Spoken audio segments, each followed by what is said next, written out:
One. All right. Welcome here, Maximizers. I got a special treat here today. Normally we got one person or it's just me, but we're getting the 2-for-1 special today because today I'm excited to have Jacqueline Snyder and Minna Khounlo-Sithep from the Product Boss podcast. They're both product bosses. They're a wealth of information when it comes to running a product-based business, which that's what we're all doing basically here. So just want to say, first off, Minna and Jacqueline, thank you so much for being here today. Thanks so much for having us. Yeah, thank you for having us on. All right. Well, good deal. Well, let's go ahead and kick right into it. Tell us a little bit about your backstory, how you got into products and being bosses and all that. Amazing. So I'll start. It's Jacqueline. So you'll get to know our voices by the end of this podcast episode. So I am a fashion designer by trade and a business strategist. And for over a decade, I have actually been helping people design, launch, and grow their fashion-based businesses. So fashion apparel and accessories. I did a lot of one-on-one high-level consulting. And so again, I was a fashion designer, worked for some big companies, and then went out on my own and consulted over 1,000 different startup brands to basically from a concept idea through production and selling. And I also owned my own product-based businesses. The big one, the one that I did really well with was Cuffs Couture, which was an accessory, like a wrist wallet that I had launched, sold wholesale globally, had a showroom, really went the traditional route. This is pre-social media and being able to almost have your own platform. So I still had to go through publicists to get into magazines, onto celebrities. It was the day of the celebrity.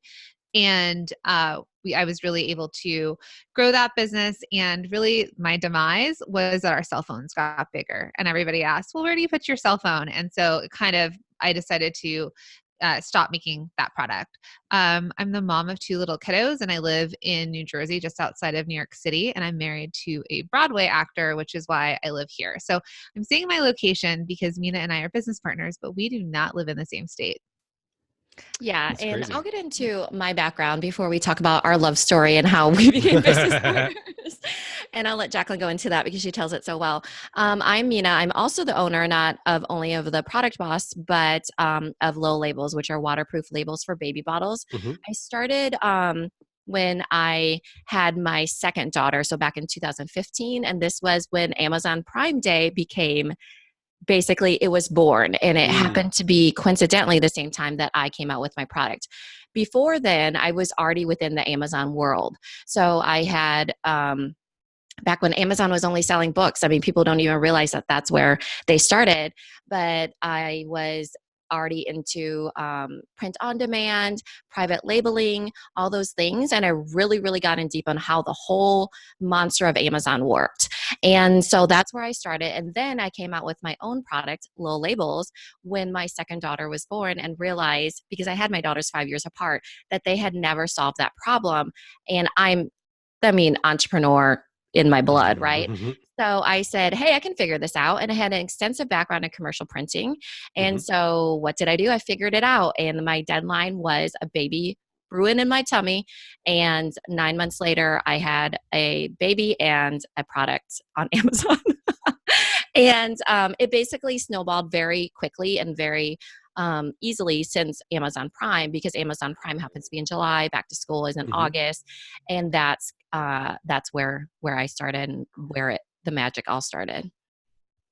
That's awesome. So both of you started in some ways a traditional route or non-traditional route, I guess, depending on which way traditional you want to look at it from the e-commerce standpoint. But I love that, Jacqueline, you were doing things more in the actually creating a product and selling it in stores, which is amazing. And, basically your own fashion line. And then Minna, you were actually trying to solve your own problem. Right. Because you had the baby coming up and you're like, well, they've had 5 years to figure this out. Why haven't they done it yet? So move out of the way. I'm going to take care of it. So how did then the two of you get connected? Because you both come from, a product-based world, but you're doing it at a completely different angle. Well, and just to throw in, Minna lives in Iowa. So and I used to live in Los Angeles when we met. It's interesting because we're both actually designers by trade. She was a graphic designer when she first entered the world. But you've always been an entrepreneur, right? sort of Right. freelance. I did corporate graphic design is what I called it, because it was annual reports, and that's where I learned so much about commercial printing, right? So designer, but basically, a lot of numbers and visual graphics. It's like, what is that word again? plus her MBA. And then Yes. I started as a fashion designer working for bigger companies, and then also kind of went my own route and started my own business as an entrepreneur. And as you can tell, we've had many versions of our businesses. We came together because we actually were part of a community of another podcast. We were part of their Facebook community, and I had heard of Minna on the podcast. She was mentioned, and I was actually starting to clear out of my inventory for Cuffs Couture. I had about 1,000 pieces that my manufacturer made too many of, and I wanted to liquidate. And so when I had found out about Minna being an Amazon expert, I went to her. She's like, let's have a coffee chat on Facebook. I'd never had one. She had a lot. And what that is like a video chat through Facebook. Sure. And she's like, listen, if you're going to try and liquidate something, if you're not trying to build a business, build a brand, Amazon's not the place to liquidate. It's something you really have to put effort into to build visibility and sales. And so I was like, oh, okay. And then somehow we transitioned from this coffee chat into chatting on the phone. There's an app called Voxer where it's like a walkie-talkie app. Oh, I love And Voxer. yeah. And I used to live in LA, like I said, so I would drive 18 miles and it would still take me an hour and a half to get from my house to my office in LA. And I would Voxer her 15 minutes. And 15 minutes is the max for Voxer because it would end. And then we realized what the max was how much we were talking at each other. I'd like to say that's where our podcast was born, because we realized that we actually could listen to each other speak for 15 minutes straight and we're engaged, and then gave a response. So after that, I am a quick start and I speak on panels at the LA Textile Show and different types of fashion trade shows.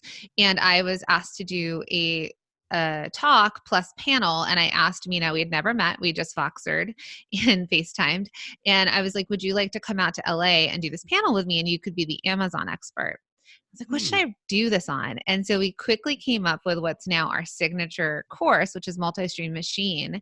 But we created this idea of how a product-based business needs to have multiple streams of revenue, the same way that they say a millionaire needs multiple streams of income. So same with a product-based business. And so that was, funny enough, our foundation. We did Never even met each other before we came up with these brilliant ideas, not in person anyways. And it is really that Jacqueline likes to say it's our love language, right? We speak product. And when you meet other people that speak product and speak your love language, hers is more wholesale, mine is more retail, marketplace, online, you still connect with each other in a different way that when people get what you're talking about, like inventory, manufacturing, all those things, it's different. So we just connected really, really well. I had met so many people, in the online world, but I think that you just hit it off really well with certain people. And Jacqueline and I, we're like two peas in a pod. We work really hard. We're both moms. We both are voracious learners. So many things that we just connected on, and Voxer could not even contain all of this chatting. So basically your podcast was born out of listening to one another, and you're like, I could do this. I could go back and forth. And so, you know what, let's share the wealth, so to speak, of the knowledge. Because you guys both have a lot of knowledge. And I definitely recommend, if someone hasn't heard of your show, they should go check out the Product Boss podcast. Now, you guys have been doing that. How long has the podcast been around now? Almost 2 years. Almost 2 years. Okay, great. So tell me a little bit about what are you hearing from your listeners as far as like creating a product? Because you have a very broad audience and a broad spectrum that you're teaching folks. So tell me a little bit about what are the questions people are asking as far as building a product-based business? Right now, we're deep into holiday season. September is when people should, at least by now, be thinking about what they want to be putting in front of their customers for Q4, holiday season, all of that.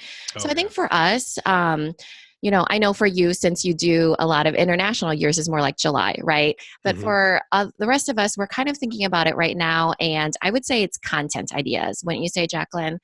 People are wondering what to put in the front of their customers besides the sale, right? That's one of our main questions that we're getting right now.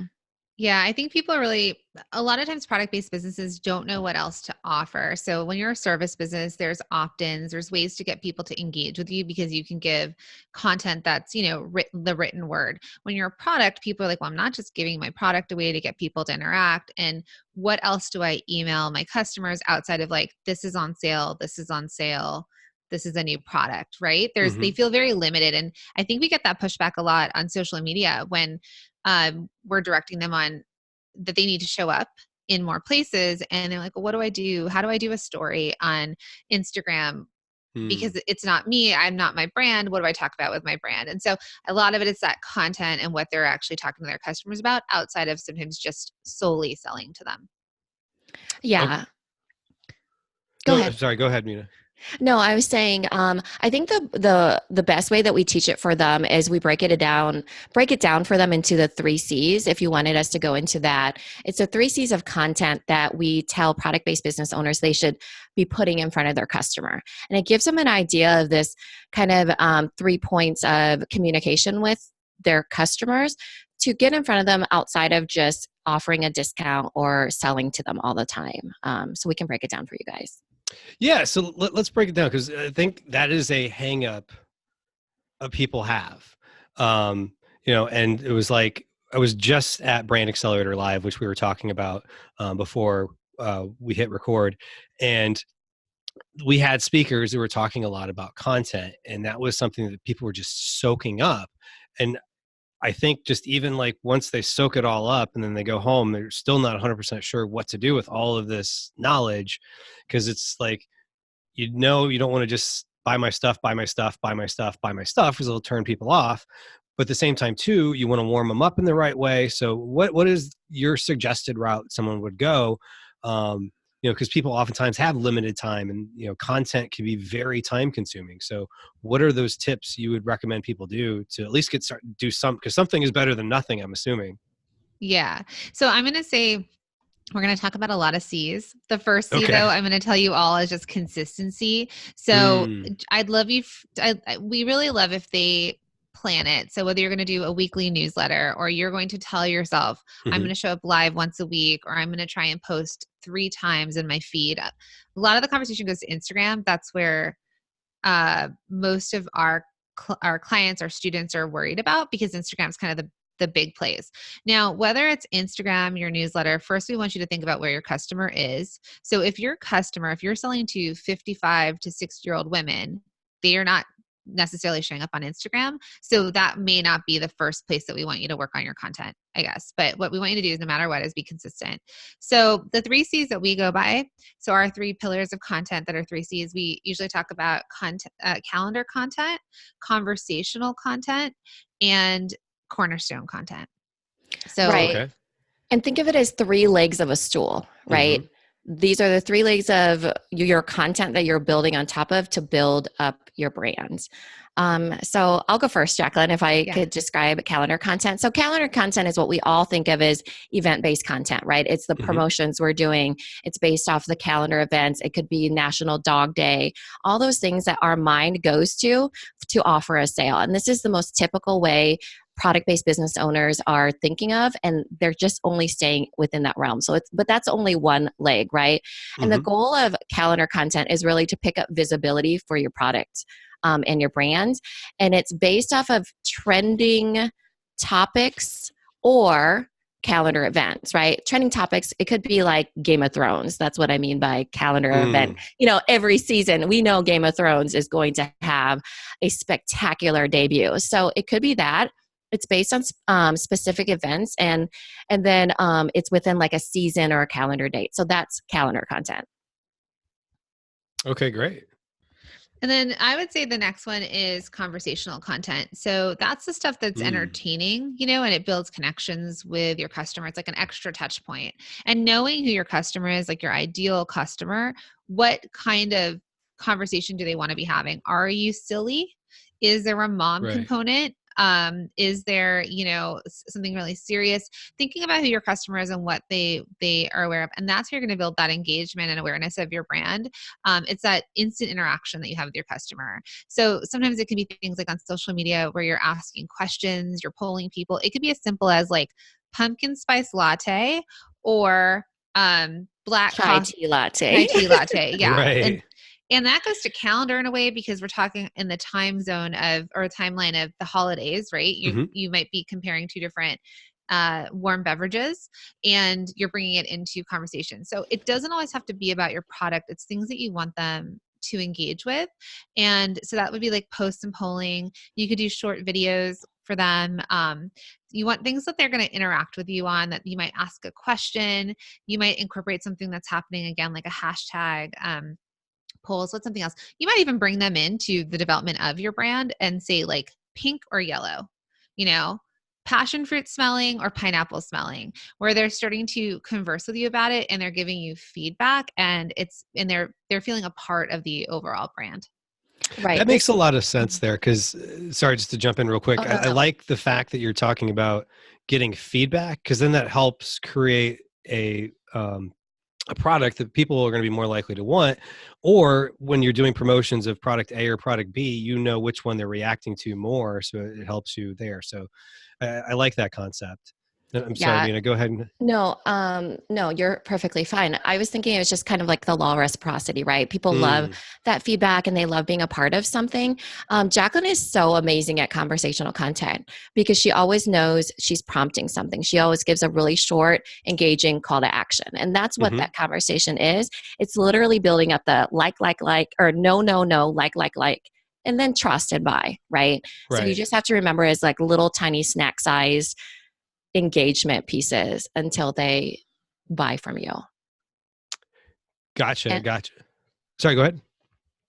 and if last but not least is cornerstone Oh, content. So yes.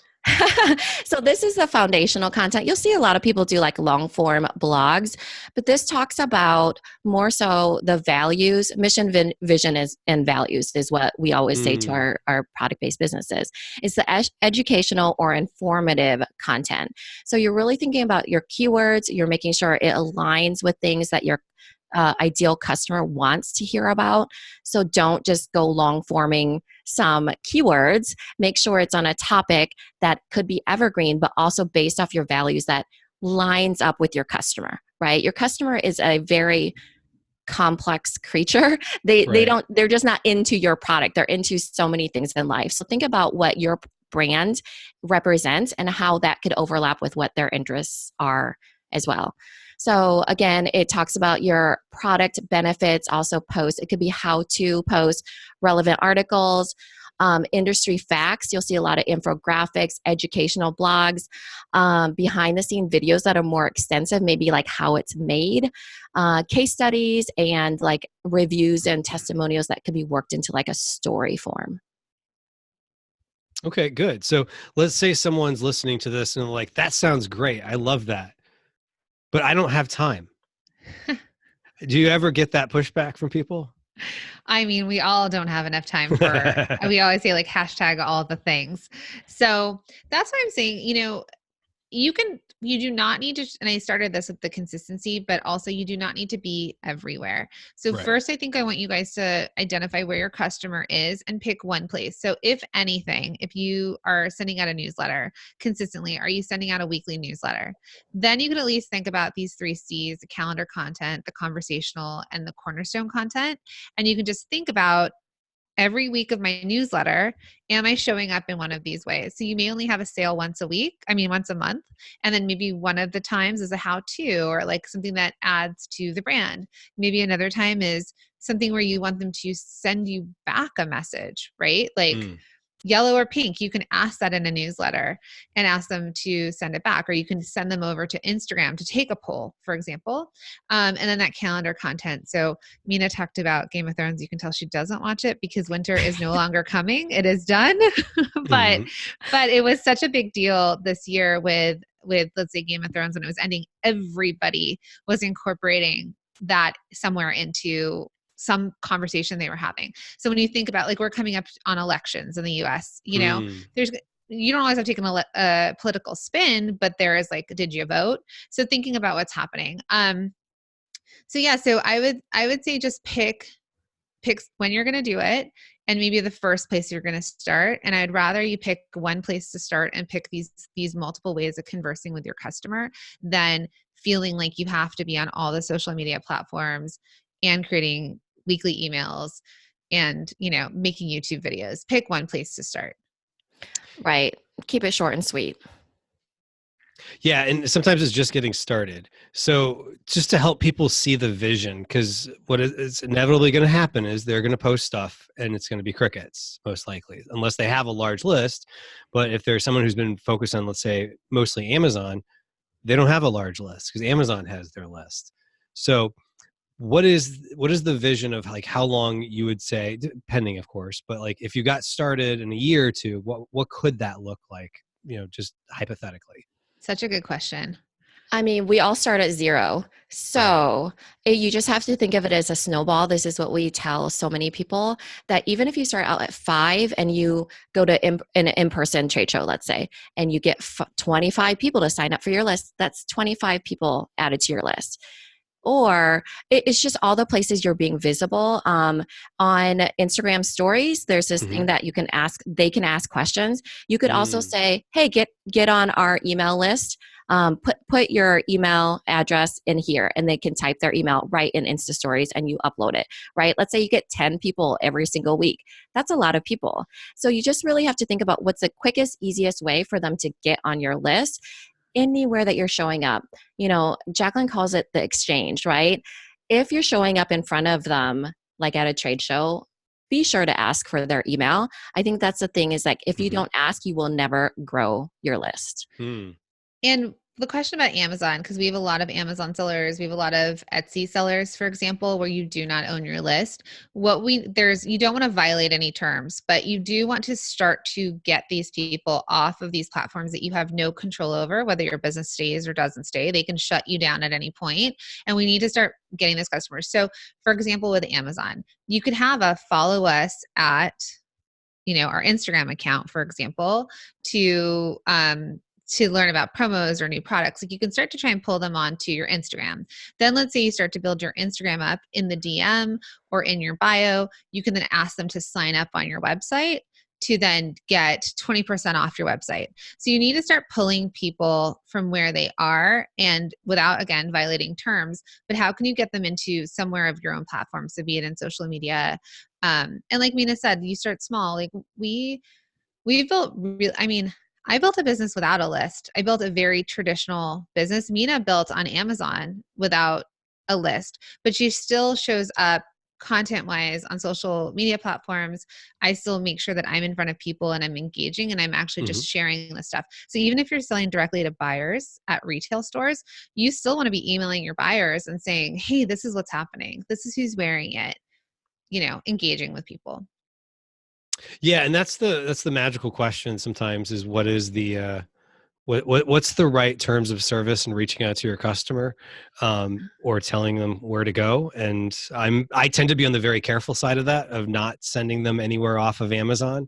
And some still will end up finding me. I get more traffic on my website organically around the holidays of people that sometimes will even mention that they purchase something on Amazon. But, it is, like you said, you just got to get started and get moving. I mean, because one of the things to keep in mind is, in a year from now, it's going to be a year from now. So if you did the consistency of every week, just putting one thing out there, and you have now 52 things you did, and if they just each start getting slightly a little bit more traction than the time before, after a while, you now have an asset in your business that's worth something.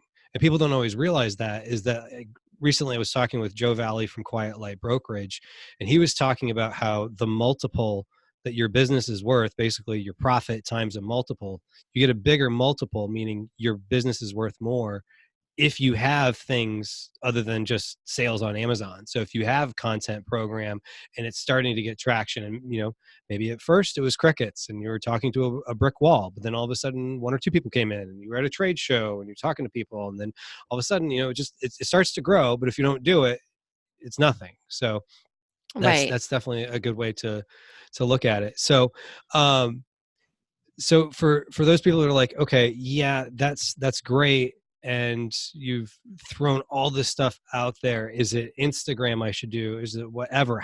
What is the question someone should ask of what should I start with? And I kind of think you've already covered this, but I just want to be really crystal clear on your answer here.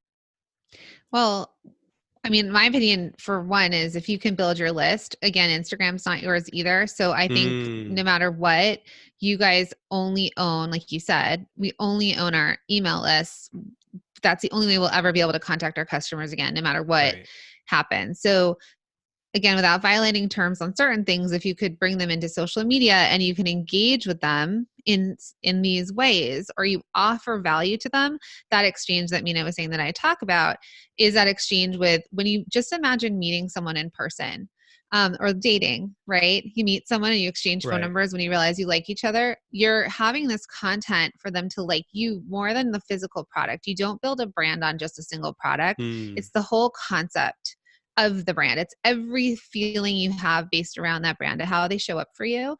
Same with like, you're attracted to person, you walk up and then it's like, what are they saying? Do your values align?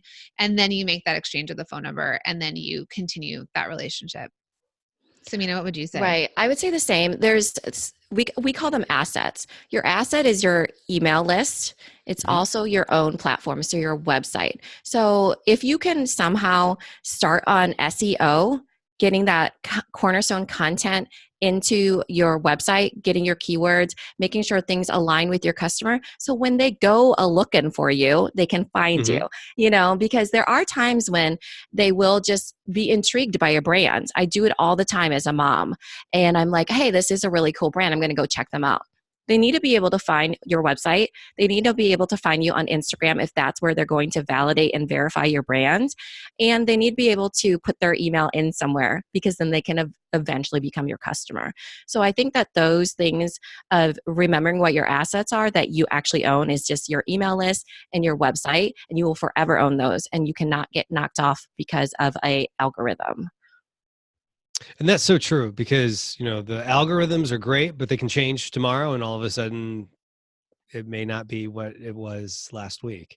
So the point you made there about kind of realizing what the main assets are, the things that you own, and then looking where your customers theoretically would go and kind of going from there. Now, let's say someone has dialed it in and say, okay, now here's where I think I want to start blog posts or whatever the case is. But they're just like, I'm not a writer or something like that. So they're willing to pay someone to do this. What tips do you have for finding a halfway decent writer affordably, or whatever content mechanism to outsource? Are you thinking that we're going to tell you Philippines or something? Well, I did this. So for Designer Consulting Co-op, which is my consulting business, I do have a blog, and I'm not a copywriter. I don't have all the time, or I couldn't stay consistent enough for me to show up and write the blog all the time because I was busy consulting people and running 2 businesses and being a mother and all the other things I do in my life. So I was able to create the structure, let's say, for my blog, what I wanted it to be on. I actually did all the keyword research, all the SEO research, and then I sent that. And if you have a VA, sometimes your VA, if you're hiring someone, could have a skill that you ask them to write, and then always we and I would check the content. And then there are automation agencies like, this is like a good secret. There's this company called Floxy, and they do art and they do copywriting. And so I actually had hired them for a while. I'm not going to say, again, it's not like you're hiring a copywriter, because I've been quoted by copywriters $500 a blog, and those people are legit.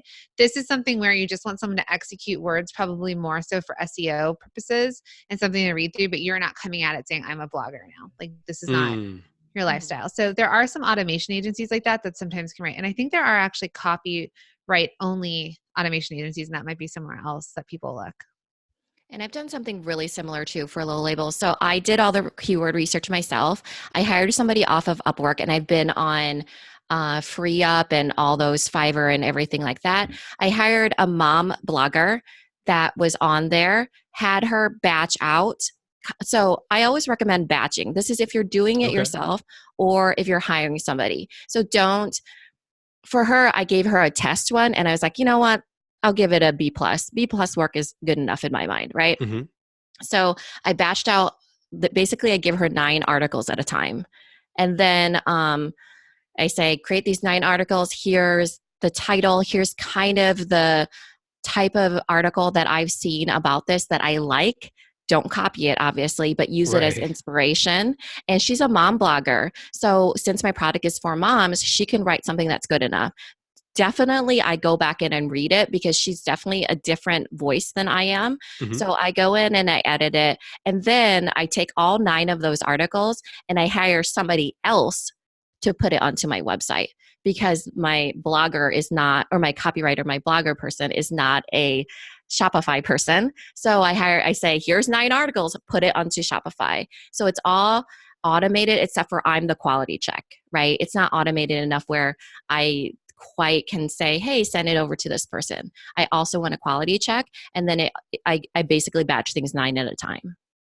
And that's a number that I picked out of thin air. But if it works, then that's great. Right. I was like, 10 seems like a lot. You know what? I'm going to go with 9. Yeah, we'll just keep it single digits, but we'll go in the high single digits. I like right. it. And batching is excellent. This is what we do for the podcast too. We batch out as many episodes as we can.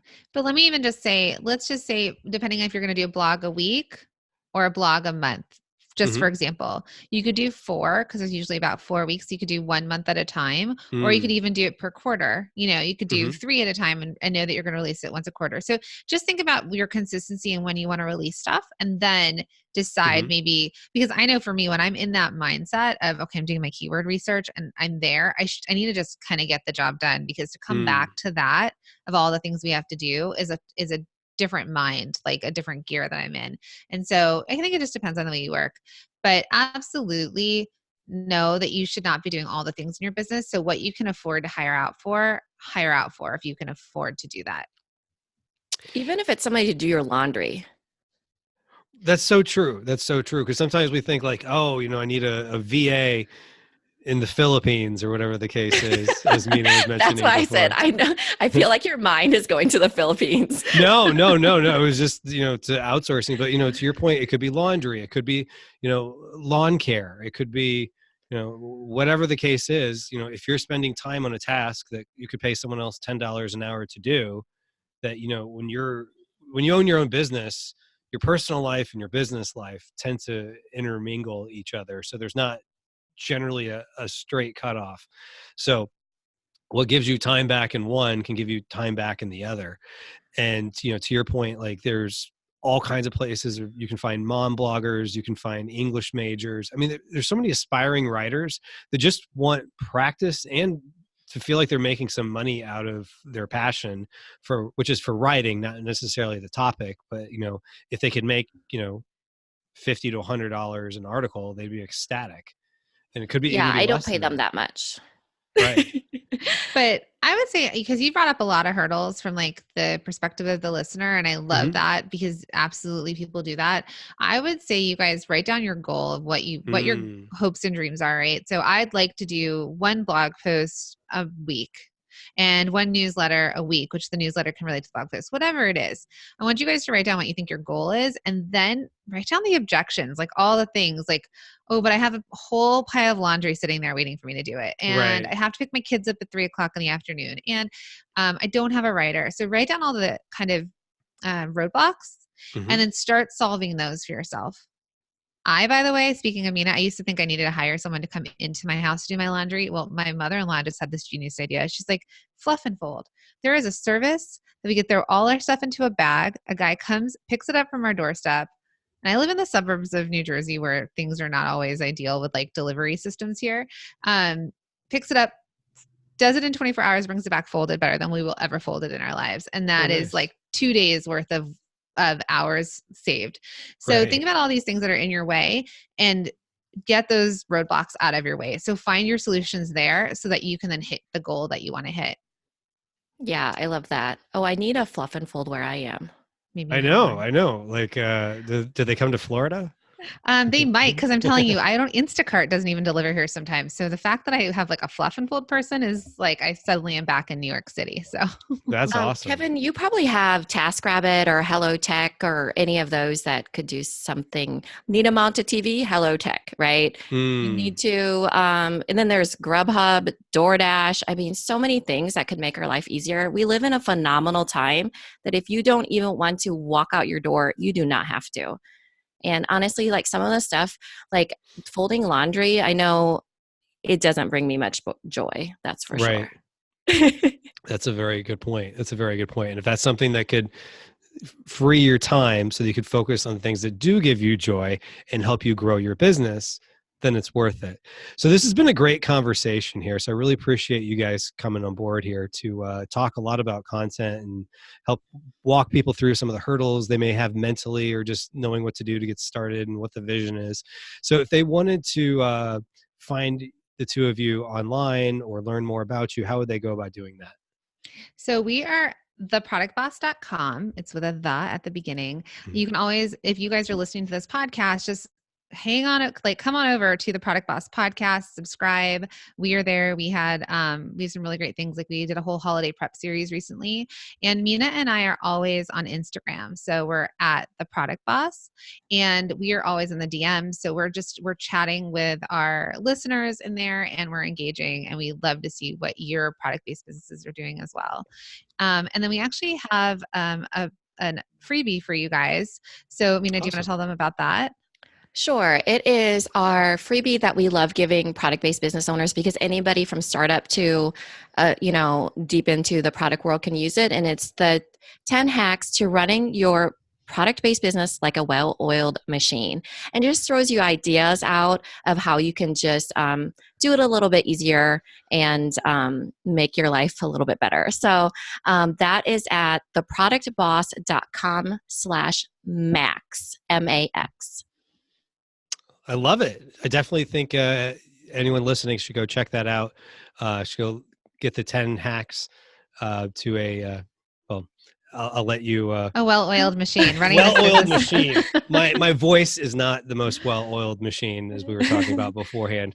For anyone watching or listening on the podcast, they can't see me. Every now and then I've been muting myself just so I'm not coughing into the microphone. But also, I do want to say anyone who is not subscribed to the Product Boss podcast should definitely consider that as one of their podcasts to listen to. It is one of my subscriptions. And I don't know if I mentioned this, but I originally met Minna back at Seller Summit last year, 2018. We shared a mastermind, and I should have started off with this, but you're really giving with knowledge. And so I could see how thank you. You and Jacqueline, connected because you're both really good at being giving with knowledge and helping other people. So I just want to acknowledge you both for that. Thank you.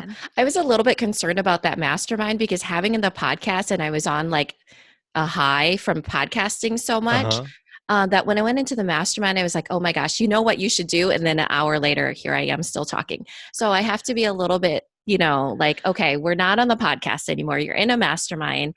Reel it back a little bit, Minna. So I had to remember to do that at Seller Summit. But it was awesome. There were so many people there. You were super giving with your knowledge as well during that time. So, I think it takes all of us. It takes a village to build a product-based business. Isn't that the saying? So something like raise that. A family. Something like that. I think we've all had a lot of people that have helped us along the way, whether or not they even realized they were helping us. Maybe we were just listening to them, or maybe we did get to talk to them, or, we shared, a beverage at a conference or something. But, the more we can do to give back and help others, I think just helps a rising tide raise all boats. So thank you so much, ladies, for being on today, and have a great day. Thanks so much, Kevin. Thanks.